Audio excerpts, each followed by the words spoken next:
सावन में आने वाले सोमवार व्रत में सुनी जाने वाली पौराणिक कथा। किसी नगर में एक धनी व्यापारी रहता था। दूर दूर तक उसका व्यापार फैला हुआ था। नगर के सभी लोग उस व्यापारी का सम्मान करते थे। इतना सब कुछ संपन्न होने के बाद भी वह व्यापारी बहुत दुखी था, क्योंकि उसका कोई पुत्र नहीं था, जिस कारण अपने मृत्यु के पश्चात व्यापार के उत्तराधिकारी की चिंता उसे हमेशा सताती रहती थी। पुत्र प्राप्ति की इच्छा से व्यापारी प्रत्येक सोमवार भगवान शिव की व्रत पूजा किया करता था और शाम के समय शिव मंदिर में जाकर शिव जी के सामने घी का दीपक जलाया करता था। उसकी भक्ति देखकर माँ पार्वती प्रसन्न हो गई और भगवान शिव से उस व्यापारी की मनोकामना पूर्ण करने का निवेदन किया। भगवान शिव बोले, इस संसार में सबको उसके कर्म के अनुसार फल की प्राप्ति होती है। जो प्राणी जैसा कर्म करते हैं उन्हें वैसा ही फल प्राप्त होता है। शिव जी द्वारा समझाने के बावजूद माँ पार्वती नहीं मानी और उस व्यापारी की मनोकामना पूर्ति हेतु वे शिव जी से बार बार अनुरोध करती रही। अंततः माता के आग्रह को देखकर भगवान भोलेनाथ को उस व्यापारी को पुत्र प्राप्ति का वरदान देना ही पड़ा। वरदान देने के पश्चात भोलेनाथ माँ पार्वती से बोले, आपके आग्रह पर मैंने पुत्र प्राप्ति का वरदान तो दे दिया, परंतु इसका यह पुत्र 16 वर्ष से अधिक समय तक जीवित नहीं रहेगा। उसी रात भगवान शिव उस व्यापारी के स्वप्न में आए और उसे पुत्र प्राप्ति का वरदान दिया और उसके पुत्र के 16 वर्ष तक जीवित रहने की भी बात बताई। भगवान के वरदान से व्यापारी को खुशी तो हुई, लेकिन पुत्र की अल्प आयु की चिंता ने उस खुशी को नष्ट कर दिया। व्यापारी पहले की तरह सोमवार के दिन भगवान शिव का विधिवत व्रत करता रहा। कुछ महीनों के बाद उसके घर एक अति सुंदर बालक ने जन्म लिया और घर में खुशियां ही खुशियां भर गई। बहुत धूमधाम से पुत्र जन्म का समारोह मनाया गया, परंतु व्यापारी को पुत्र जन्म की अधिक खुशी नहीं हुई, क्योंकि उसे पुत्र की अल्पायु का रहस्य पता था। जब पुत्र 12 वर्ष का हुआ तो व्यापारी ने उसे उसके मामा के साथ पढ़ने के लिए वाराणसी भेज दिया। लड़का अपने मामा के साथ शिक्षा प्राप्ति हेतु चल दिया। रास्ते में जहाँ भी मामा भांजे विश्राम हेतु रुकते, वहीं यज्ञ करते और ब्राह्मण को भोजन कराते। लंबी यात्रा के बाद मामा भांजे एक नगर में पहुँचे। उस दिन नगर के राजा की कन्या का विवाह था, जिस कारण पूरे नगर को सजाया गया था। निश्चित समय पर बारात आ गई, लेकिन वर का पिता अपने बेटे के एक आंख से काने होने के कारण बहुत चिंतित था। उसे भय था कि इस बात का पता चलने पर कहीं राजा विवाह से इनकार न कर दे, इससे उसकी बदनामी भी होगी। जब वर के पिता ने व्यापारी के पुत्र को देखा तो उसके मस्तिष्क में एक विचार आया।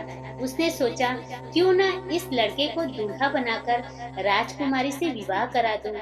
विवाह के बाद इसको धन देकर विदा कर दूंगा और राजकुमारी को अपने नगर ले जाऊंगा। वर के पिता ने लड़के के मामा से इस संबंध में बात की। मामा ने धन मिलने के लालच में वर के पिता की बात स्वीकार कर ली। लड़के को दूल्हे का वस्त्र पहनाकर राजकुमारी से विवाह कर दिया गया। राजा ने बहुत सारा धन देकर राजकुमारी को विदा किया। शादी के बाद लड़का जब राजकुमारी के साथ लौट रहा था तो वह सच नहीं छिपा सका और उसने राजकुमारी के ओढ़नी पर लिख दिया, राजकुमारी, तुम्हारा विवाह मेरे साथ हुआ था। मैं तो वाराणसी पढ़ने के लिए जा रहा हूँ और अब तुम्हें जिस नव युवक की पत्नी बनना पड़ेगा वह कान्हा है। जब राजकुमारी ने अपनी ओढ़नी पर लिखा हुआ पढ़ा तो उसने काने लड़के के साथ जाने से इनकार कर दिया और राजा को जब ये सब बातें पता लगी तो उसने राजकुमारी को महल में ही रख लिया। उधर लड़का अपने मामा के साथ वाराणसी पहुंच गया और गुरुकुल में पढ़ना शुरू कर दिया। जब उसकी आयु 16 वर्ष की हुई तो उसने यज्ञ किया। यज्ञ की समाप्ति पर ब्राह्मण को भोजन कराया और खूब अन्न वस्त्र दान किए। रात को वह अपने शयन कक्ष में सो गया। शिव के वरदान के अनुसार शयनावस्था में ही उसके प्राण पखेरु उड़ गए। सूर्योदय पर मामा भूत भांजे को देखकर रोने पीटने लगा। आसपास के लोग भी एकत्र हुए, दुख प्रकट करने लगे। लड़के के मामा के रोने का विलाप करने के स्वर समीप से गुजरते हुए भगवान शिव और माता पार्वती ने भी सुने। माता पार्वती ने भगवान से कहा, प्राणनाथ, मुझे इसके रोने के स्वर सहन नहीं हो रहे हैं। आप इस व्यक्ति के कष्ट को अवश्य दूर करें। भगवान शिव ने माता पार्वती के साथ अदृश्य रूप में समीप जाकर देखा तो भोलेनाथ माता पार्वती से बोले, यह तो उसी व्यापारी का पुत्र है जिसे मैंने 16 वर्ष की आयु का वरदान दिया था। इसकी आयु पूरी हो गई।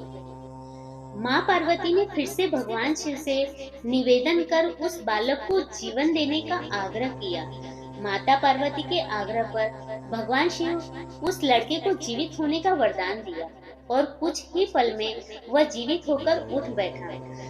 शिक्षा समाप्त करके लड़का मामा के साथ अपने नगर की ओर चल दिया। दोनों चलते हुए उसी नगर में पहुंचे जहां उसका विवाह हुआ था। उस नगर में भी यज्ञ का आयोजन किया। समीप से गुजरते हुए नगर के राजा ने यज्ञ का आयोजन देखा और उसने तुरंत ही लड़के और उसके मामा को पहचान लिया। यज्ञ के समाप्त होने पर राजा मामा और लड़के को महल में ले गया और कुछ दिन उन्हें महल में रखकर बहुत सा धन, वस्त्र आदि देकर राजकुमारी के साथ विदा कर दिया। इधर भूखे प्यासे रहकर व्यापारी और उसकी पत्नी बेटे की प्रतीक्षा कर रहे थे। उन्होंने प्रतिज्ञा कर रखी थी कि यदि उन्हें अपने बेटे की मृत्यु का समाचार मिला तो दोनों अपने प्राण त्याग देंगे। परंतु जैसे ही उसने बेटे के जीवित वापस लौटने का समाचार सुना तो वो बहुत प्रसन्न हुआ। वह अपनी पत्नी और मित्रों के साथ नगर के द्वार पहुंचा। अपने बेटे के विवाह का समाचार सुनकर पुत्रवधू राजकुमारी को देखकर उसकी खुशी का ठिकाना न रहा। उसी रात भगवान शिव ने व्यापारी के स्वप्न में आकर कहा, हे श्रेष्ठी, मैंने तेरे सोमवार के व्रत करने और व्रत कथा सुनने से प्रसन्न होकर तेरे पुत्र को लंबी आयु प्रदान की है। पुत्र की लंबी आयु जानकर व्यापारी बहुत प्रसन्न हुआ। शिव भक्त होने तथा सोमवार का व्रत करने से व्यापारी की सभी मनोकामनाएं पूर्ण हुई। इसी प्रकार जो भक्त सोमवार का विधिवत व्रत करते हैं और व्रत कथा सुनते हैं, उनकी सभी इच्छाएं पूरी होती हैं। ओम नमः शिवाय।